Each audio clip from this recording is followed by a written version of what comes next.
Alivea Goncalves, Kaylee's sister. Hello, I'd like to start by thanking the court for allowing me the time and opportunity to speak today. My name is Alivea, and I am the big sister of Kaylee Goncalves, and I was blessed to love Madison Mogan as a sister too. I'm not here today to speak in grief, I'm here to speak in truth. Because the truth is, my sister Kaylee and her best friend Maddie were not yours to take. They were not yours to study, to stalk, or to silence. They were two pieces of a whole, the perfect yin and yang. They are everything that you loved, accepted, vibrant, accomplished, brave, and powerful. Because the truth about Kaylee and Maddie is they would have been kind to you. If you had approached them in their everyday lives, they would have given you directions, thanked you for the compliment, or awkwardly giggled to make your own words less uncomfortable for you. In a world that rejected you, they would have shown mercy.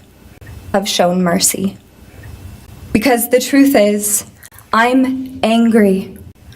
Every day I'm angry. At the inside of my own head, everything I wish I could say to you. The truth about me is when I heard the news, I didn't cry. I listened for them.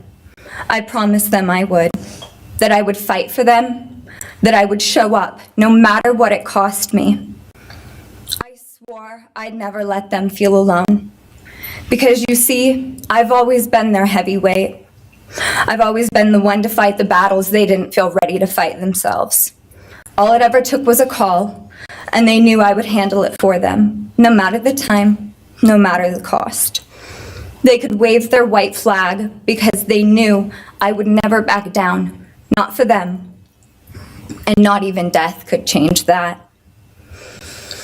Somewhere along the line, I started to think about what I would say to them if I was given just one last chance. If I could gather enough heartbreak or love or sacrifice or whatever it took to get just one message across, what would I say?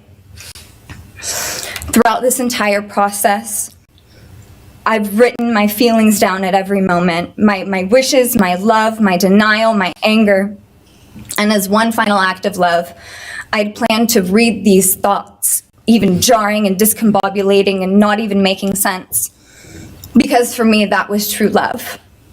As bare and as naked as it could be, not laced in pretty words or dressed for the occasion, but written through bleary eyes at 2 a.m. with clenched fists, angry at this reality. My true final act of love was to continue on without them, for them. That dream to read aloud my love to them, to bring meaning through pain, was the latest blow in realizing you don't deserve it. And Kaylee and Maddie don't need it.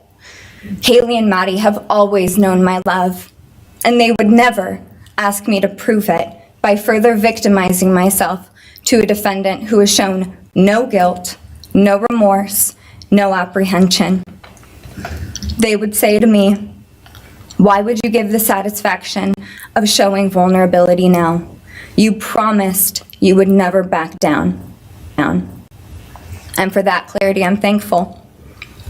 I won't stand here and give you what you want. I won't offer you tears trembling. Disappointments like you thrive on pain, on fear, and on the illusion of power. And I won't feed your beast. Instead, I will call you what you are. Sociopath, psychopath, murderer. I will ask the questions that reverberate violently in my own head, so loudly that I can't think straight most any day. Some of these might be familiar, so sit up straight when I talk to you. How was your life right before you murdered my sisters? Did you prepare for the crime before leaving your apartment? Please detail what you were thinking and feeling at this time. Why did you choose my sisters? Before making your move, did you approach my sisters? Detail what you were thinking and feeling. Before leaving their home, is there anything else you did? How does it feel to know the only thing you failed more miserably at than being a murderer is trying to be a rapper? Did you recently start shaving or manually pulling out your eyebrows? Why November 13th? Did you truly think your Amazon purchase was untraceable because you used a gift card? How do you find it enjoyable to stargaze with such a severe case of visual snow? Where is the murder weapon? The clothes you wore that night? What did you bring into the house with you? What was the second weapon you used on Kaylee? What were Kaylee's last words? Please describe in detail the level of anxiety you must have felt when you heard the Bearcat pull up to your family home on December 30th, 2022. Which do you regret more? Returning to the crime scene 5 hours later, or never, ever going back to Moscow, not even once, after stalking them there for months? If you were really smart, do you think you'd be here right now? What's it like needing this much attention just to feel real? You're terrified of being ordinary, aren't you? Do you feel anything at all? Or are you exactly what you always feared? Nothing. If you're so powerful, then why are you still hiding, defendant? You see, I'm here today as me. But who are you? Let's try to take off your mask and see. You didn't create devastation. You revealed it in yourself. And that darkness you carry, that emptiness, you'll sit with it long after this is over. That is your sentence. And it was written on the wall long before you ever pled guilty. You didn't win. You just exposed yourself as the coward you are.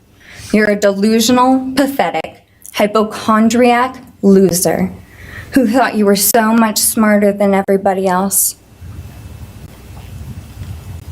Constantly scolding, turning your nose up to grammar mistakes, nitpicking and criticizing others.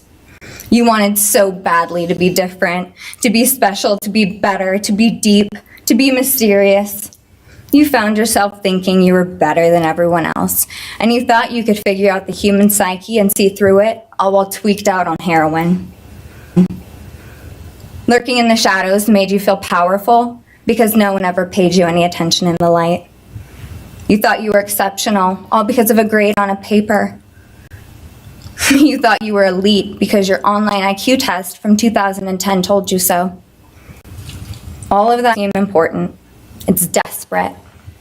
There is a name for your condition, though. Your inflated ego just didn't allow you to see it. Wannabe. You act like no one could ever understand your mind, but the truth is you're basic. You're a textbook case of insecurity disguised as control. Your patterns are predictable. Your motives are shallow. You are not profound. You're pathetic. You aren't special or deep, not mysterious or exceptional. Don't ever get it twisted again. No one is scared of you today. No one is intimidated by you. No one is impressed by you. No one thinks that you are important. You orchestrated this like you thought you were God. Now look at you, begging a courtroom for scraps. You spent months preparing, and still all it took was my sister in a sheath. You work so hard to seem dangerous, but real control doesn't have to prove itself. The truth is, the scariest part about you is how painfully average you turned out to be. The truth is, you're as dumb as they come. Stupid, clumsy, slow, sloppy, weak, dirty. Let me be very clear. Don't ever try to convince yourself you mattered just because someone finally said your name out loud. I see through you.